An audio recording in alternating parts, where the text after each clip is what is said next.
Greetings everyone, and welcome to part 2 of our word differences and spelling similarities. At the moment, I am specifically discussing words in Afrikaans and English. So to clarify, I have experience with Afrikaans and English as first language and second language. And at this moment in time, 2025, I am not a professional linguist.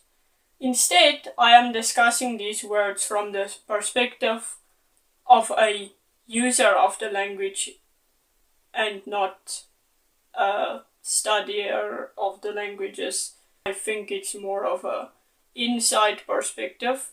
I don't think inside perspectives are always taken in the same way as they actually are. Sometimes people think it's like the most formal way of hearing information, but actually I think inside information, specifically about languages, can be very much casual in a way that learning it in a classroom will not be. I think it's good to know the casual side of a language as well as the formal side and the in-betweens, of which there are plenty categories. But for now, we will not be discussing the various versions of a slang or of casual conversation versus formal conversation yet. We will get to that later in the video. But first, we will be discussing our similarly pronounced words. Ear. So, ear in Afrikaans and in English are pronounced exactly the same as far as I can tell. Yeah, exactly the same pronunciation. The spelling differs where the second E is an A in the English word, but they sound exactly the same as far as I know from what I've heard.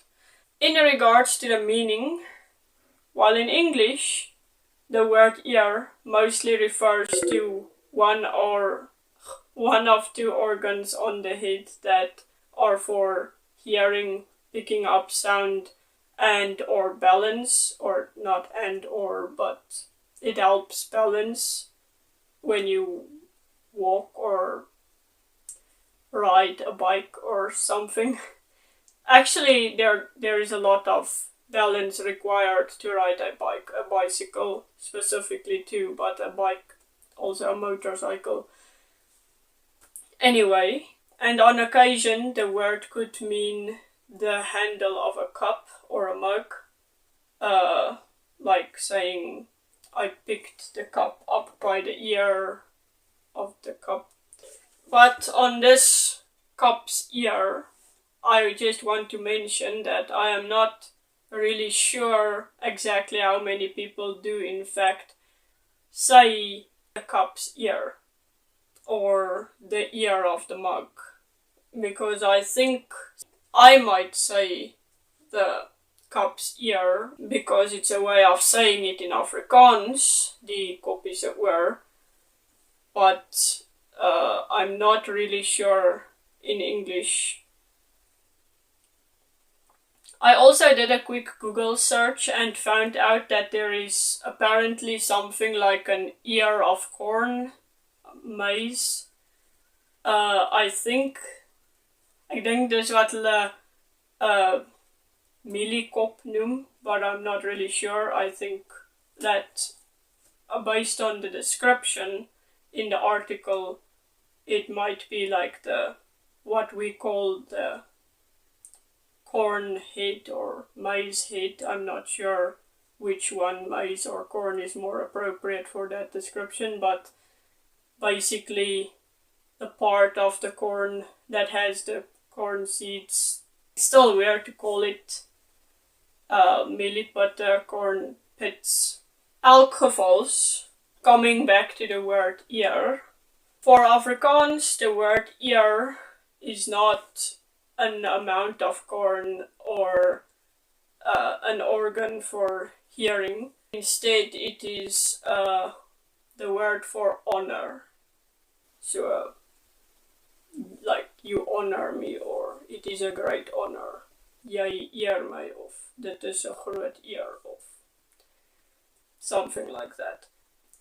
The word for the hearing organ in Afrikaans is oor, by the way, spelled with 2 O's and an R, which could also mean over, both for over the moon and it is over. So it is over, like this word is verby.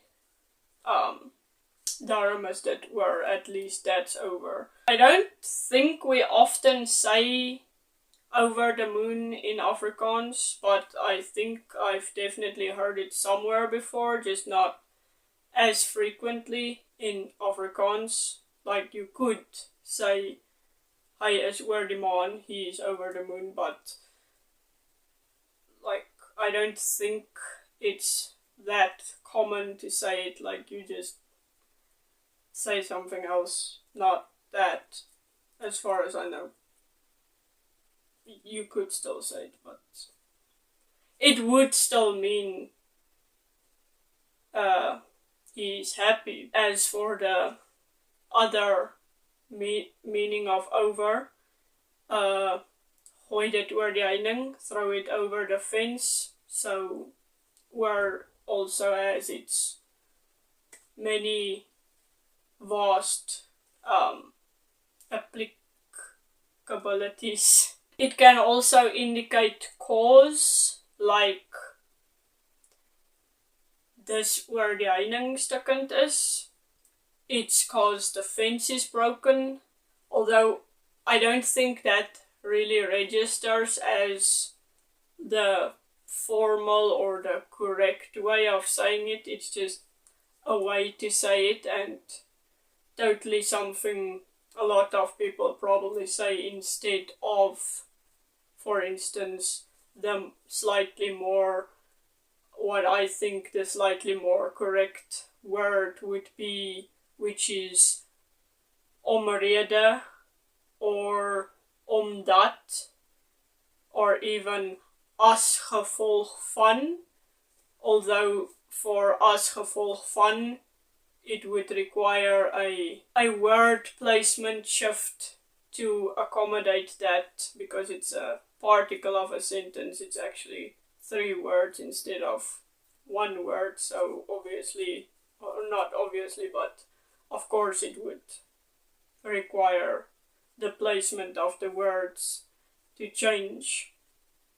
And then if you want to use as gevolg van, you would say as gevolg van die heining wat stukkend is, instead of dis oor die heining stukkend is. So you put an extra wat in there too. And then we have moved into the part of the video where we discuss a little about the in-between of formal and casual, where we have words that can be used alternatively and that they have more or less of a casual air about them.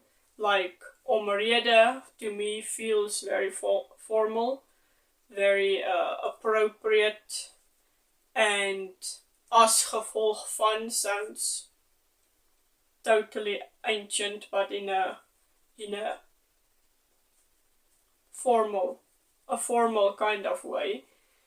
And I like it. I don't know why, I just like it. I don't necessarily use it, but I do like that it has that totally formal air to it. To me, I don't know how someone else would view as gevolg van, but omdat feels slightly more casual.